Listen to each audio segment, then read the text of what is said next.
তৃণমূলের দুই গোষ্ঠীর লড়াই, মিছিল, পাল্টা মিছিলে হল উত্তপ্ত, বিশাল পুলিশ বাহিনী ঘটনাস্থলে। দুর্গাপুরের মায়া বাজারে দুর্গাপুর থার্মাল পাওয়ার স্টেশনের সম্প্রসারণের কাজকে ঘিরে উত্তেজনা, ঘাস ফুলের দুই গোষ্ঠীর লড়াই রাস্তায় এল। দুর্গাপুর, তৃণমূল বনাম তৃণমূল, এবার দলের দুই গোষ্ঠীর লড়াই চলে এলো রাস্তায়, যে দ্বন্দ্ব সামলাতে বেগ পেতে হল পুলিশকে। দুই গোষ্ঠীর মিছিল পাল্টা মিছিলে উত্তপ্ত হল দুর্গাপুরের মায়া বাজারের কাছে দুর্গাপুর থার্মাল পাওয়ার স্টেশন সংলগ্ন এলাকা। ঘটনার সূত্রপাত আজ সকালে। ডিভিসির চেয়ারম্যান আজ কারখানা পরিদর্শনে আসেন, টাউনশিপ ঘুরেও দেখেন। কিন্তু কারখানা পরিদর্শন করে যখন ডিভিসি চেয়ারম্যান কারখানার বাইরে বেরোতে যাবেন, তার আগে ৩ নম্বর ব্লক তৃণমূল কংগ্রেসের তফসিলি জাতি ও উপজাতি সেলের সভাপতি সিকিন্দার মল্লিক, তৃণমূল প্রভাবিত মতুয়া সংঘের জেলা সম্পাদক অরিন্দম নায়ক ও স্থানীয় তৃণমূল কংগ্রেসের ওয়ার্ড সভাপতির নেতৃত্বে একটি মিছিল চলে আসে কারখানার গেটের সামনে। চলে স্লোগান, এদের দাবি ছিল কারখানা সম্প্রসারণ হোক, অসুবিধে নেই, কিন্তু পুনর্বাসন ছাড়া কোনো কাজ করতে দেওয়া হবে না। তৃণমূল নেতাদের অপর এক গোষ্ঠীর লোকজন এই মিছিল আটকানোর চেষ্টা করে লোকজন নিয়ে।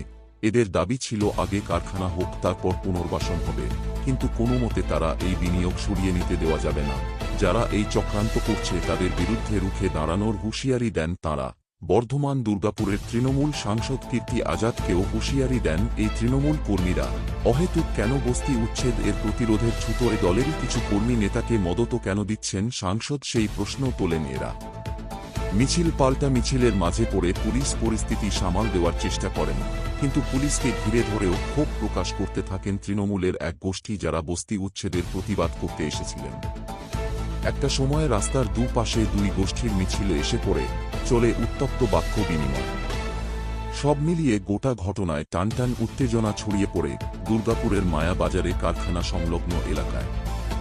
উল্লেখ ঢুকতে থাকা দুর্গাপুরের মায়া বাজারে দুর্গাপুর থার্মাল পাওয়ার স্টেশন কারখানায় প্রায় ৮৫০০ কোটি টাকা বিনিয়োগ করেছে। কারখানা সম্প্রসারণের জন্য নিজের জমি উদ্ধারের কাজে নেমেছে কর্তৃপক্ষ।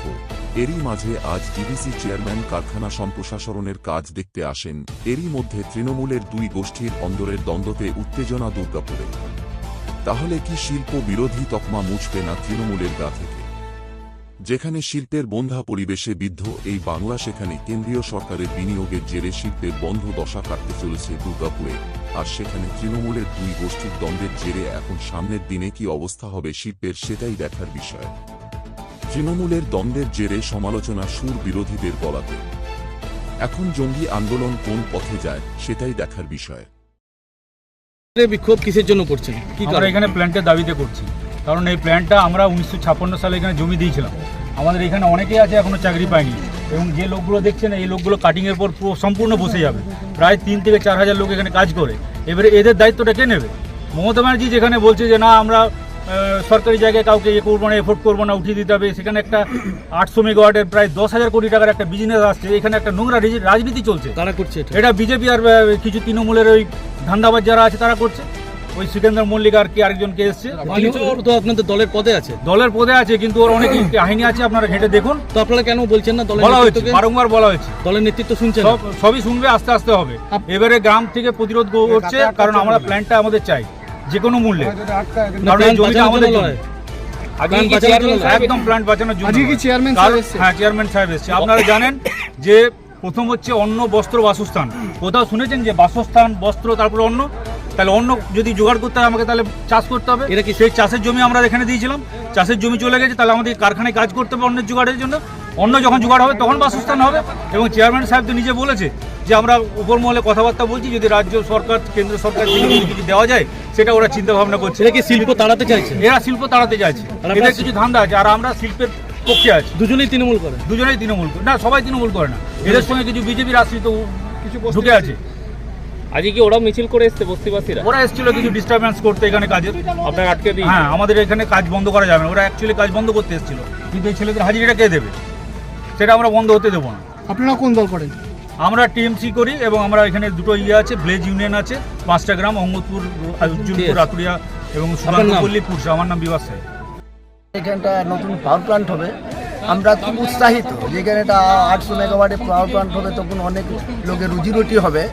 সেই জায়গায় দাঁড়িয়ে যখন বস্তি উচ্ছেদের বিষয়টা হলো, তখন আমরা একটা আওয়াজ তুললাম যে না, 60-70 বছর যখন থেকে প্লান্ট জন্ম নিয়েছে তখন থেকে এখানে গরিব মানুষ ঝুঁকি বস্তি করে আছে, কিন্তু তাদের এমনি করে উচ্ছেদ করে দেওয়া তো ঠিক নয়।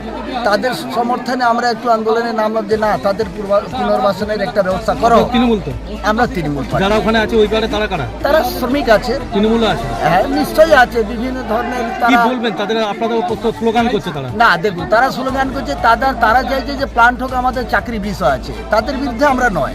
প্লান্ট হলে ওদের চাকরি হবে, আমাদের যারা কিন্তু আপনাদের বস্তিবাসী- মিছিল তো কার্যত আটকেই দিয়েছে ওরা। তো না, আমরা আটকাইনি তো, আমাদের প্রশাসন মাঝখানে একটা ল অ্যান্ড অর্ডারের বিষয় আছে। আমরা তো এগোচ্ছিলাম চেয়ারম্যান সঙ্গে কথা বলার জন্য, আমরা কিন্তু কারোর সঙ্গে আন্দোলনে ওরা আটকাতে চাইছে। এবার মনে হচ্ছে আমরা তাই বুঝলাম। এবার নাম আপনার? আমার নাম হচ্ছে রামাশিস, একটু আরো বলেনি। রামাশিস কি? চৌধুরী। কোন ওয়ার্ডের আপনি? আমি 36 নম্বর ওয়ার্ডের ওয়ার্ড প্রেসিডেন্ট তৃণমূলের। তৃণমূলের।